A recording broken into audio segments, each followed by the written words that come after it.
Hello everyone, welcome to VLearn and welcome back to the class Introduction to the Genetics.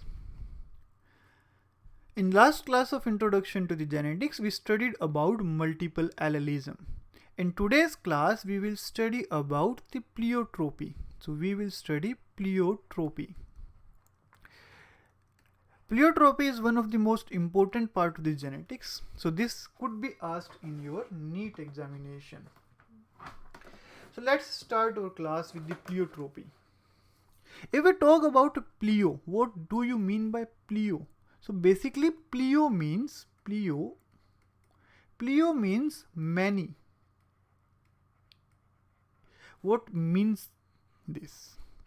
So basically if we talk about pleiotropy, if we talk about a gene, one gene, normally this one particular gene controls the expression of, it basically controls the expression of one character.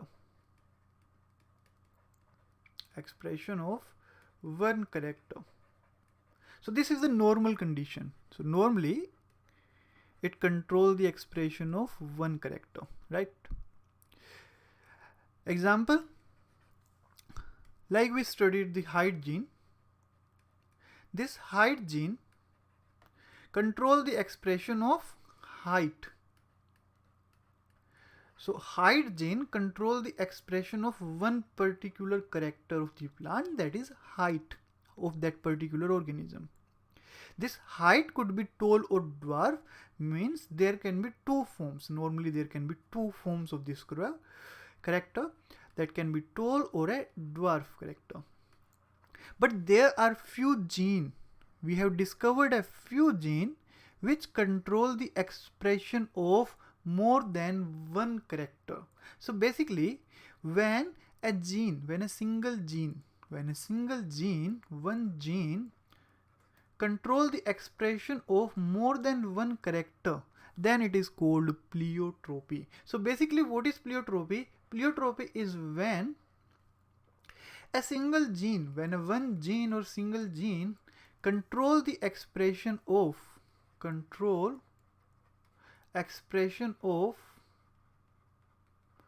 one character.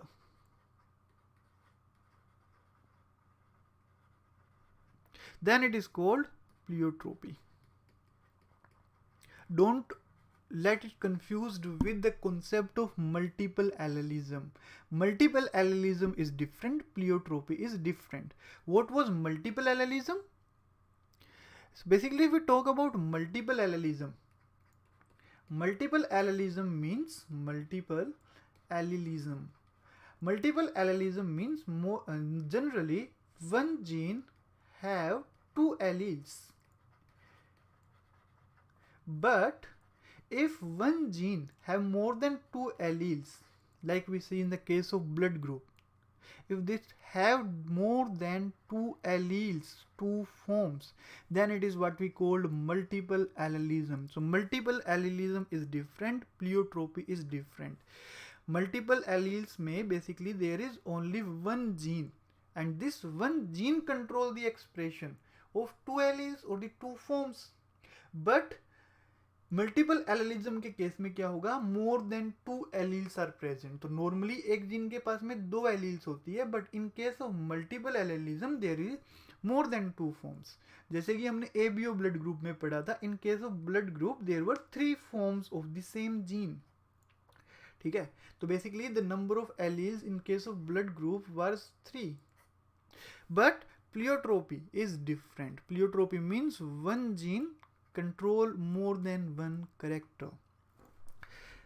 Let's study this with an example. Examples और अच्छे से समझ में आएगा. You will get a better understanding with example. So let's start with an example. The most common example which is basically asked in NEET examination, बहुत important है NEET exam के point of view से this is Pisum sativum. Pisum sativum जो plant है, Pisum sativum, जिसपे Mendel ने भी discovery की थी. तो ये एग्जांपल देखते हैं भाई. पाइसम सेटाइवम में एक जीन होता है, that gene is basically called B gene. If this B gene is present in dominant form, it basically controls the starch synthesis in these plants. जो बीज के पीस होते हैं, ठीक है, दाने जो होते हैं, it control the starch expression, ठीक है, स्टार्च का जो सिंथेसिस है, स्टार्च की जो फॉर्मेशन है वो कंट्रोल करता है ये gene. B gene can be present in, of course, two form, capital B, or it can be present in the form of small b. यदि स्टार्च सिंथेसिस तुमको करनी है, then it should be present in the form of capital B. ठीक है. अब ये होता कैसे है starch synthesis? If they are present in capital B, तो what does this do is, this have an enzyme, this helps in synthesis of an enzyme जिसको आप बोलते हो starch branching enzyme. This is called starch branching enzyme. ठीक है. It is also known as SBE. This SBE helps in this sugar के अंदर क्या करता है, इसको प्रमोट करता है, ब्रांचिंग को प्रमोट करता है ये SBE इसके अंदर. It promote the branching in the sugar and it forms the starch. अब जिसके अंदर स्टार्च का सिंथेसिस ज़्यादा होगा, the seed in which more starch synthesis take place, of course the grain size in those plant is basically large, whereas the grain shape, because लगातार continue किसका synthesis हो रहा है, उस ग्रेन के अंदर स्टार्च का सिंथेसिस हो रहा है, therefore the grain shape of these grains is basically round. तो grain shape is round. ये जो बेसिकली प्लांट है जिसका जीनोटाइप कैपिटल स्मॉल बी है, इस पर्टिकुलर प्लांट के अंदर there is no starch branching enzyme, और if it is produced in very less amount. तो बेसिकली इसके अंदर क्या है, due to absence of the enzyme SBE, sugar can not be converted efficiently into the starch. तो sugar starch के अंदर convert नहीं हो पा रही है, जिसकी वजह से basically the size of the grain size is not large anymore. So the grain size is not large. So grain size कैसा रह जाता है, reduced रह जाता है, and the grain shape comes out to be wrinkled. देखो, basically if we talk about this particular gene, B gene, ये दो करेक्टर को कंट्रोल कर रहा है, ग्रेन साइज को भी कंट्रोल कर रहा है, ग्रेन शेप को भी कंट्रोल कर रहा है. So basically this particular B gene is controlling two characters instead of one. अब दो करेक्टर कौन कौन से हैं, that is grain size and grain shape and it's shape. तो साइज को भी कंट्रोल कर रहा है, शेप को भी कंट्रोल कर रहा है. यहाँ पे सीड जो थी वो राउंड थी, यहाँ पे कैसी सीड्स आ रही है, रिंकल्ड सीड्स आ रही है. अब बात करते हैं हम इसको आगे इसको फर्दर लेके जाते हैं. यहाँ से क्वेश्चंस पूछे जा सकते हैं, क्योंकि इसीलिए मैं इसको फर्दर लेके जाना चाहता हूँ भाई.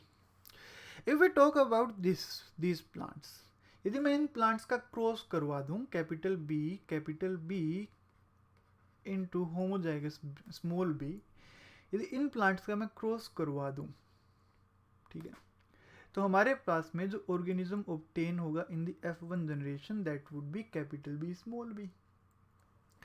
अब जब F1 जनरेशन आती है यहाँ पे, दिस F1 जनरेशन, ये F1 जनरेशन जो बेसिकली यहाँ पे हमारे पास में ऑब्टेन हुई, ये F1 जनरेशन के अंदर बेसिकली यदि अपन बात करें तो स्टार्च ब्रांचिंग एंजाइम प्रेजेंट है, but starch branching enzyme would be more in this kind of character, this kind of genotype. तो यहाँ पे स्टार्च ब्रांचिंग था, लेकिन उतना नहीं था जितना होमोजाइगस डोमिनेंट फॉर्म के अंदर, दैट इज कैपिटल बी वाली फॉर्म के अंदर था. तो यहाँ पे जो साइज आया, the size is neither small NOR large. Size जो आया दैट वाज इंटरमीडिएट साइज. कैसा साइज आया, इंटरमीडिएट साइज आया. दैट मीन्स ना ये वाला जो जीन है, इसको पूरी तरह से क्या नहीं कर पाया, डोमिनेट नहीं कर पाया. तो can we say that it is an example of incomplete dominance. It is an example of what? Incomplete dominance. But जो इस पर्टिकुलर प्लांट के करेक्टर्स में दूसरा करेक्टर आया, the second character was shape. Size जो था वो इंटरमीडिएट था, बहुत बड़ा भी नहीं था जैसे कि इनका था और बहुत छोटा भी नहीं था. ठीक है, इंटरमीडिएट साइज है. बट शेप जो आई वो आई राउंड, क्योंकि इसके अंदर कुछ ब्रांचिंग तो हुई. ठीक है, कुछ ब्रांचिंग होने की वजह से इसका जो शेप आया दैट वाज बेसिकली राउंड. तो आप ये बोल सकते हो कि जो राउंड सीड वाला जो करेक्टर था इस जीन के रिस्पेक्ट में, उसने इस जीन के करेक्टर को, दैट इज रिंकल्ड सीड वाले करेक्टर को क्या कर दिया? मास्क कर दिया, रिप्रेस कर दिया. देयरफॉर जो शेप जो है that shows the normal dominance recessive relationship. Normal dominant recessive relationship. Normal क्या है? डोमिनेंट रिसेसिव रिलेशन है. एंड बेसिकली यदि हम बात करें साइज ऑफ द ऑर्गेनिज्म की, साइज ऑफ द ग्रेन की, तो size of the organism shows incomplete dominance. So this is pleiotropy. The other example of the pleiotropy could be cystic fibrosis. Cystic fibrosis. It can be phenylketonuria, PKU, and Pisum sativum. So these are basic examples of the pleiotropy. So आज की class हम यहीं पे ख़त्म करते हैं. In next class we will study lethal gene concept. I hope you liked the video. If you have any doubt regarding this video and any other video, please mention in the comment section. Thanks for watching the video and see you in the next video.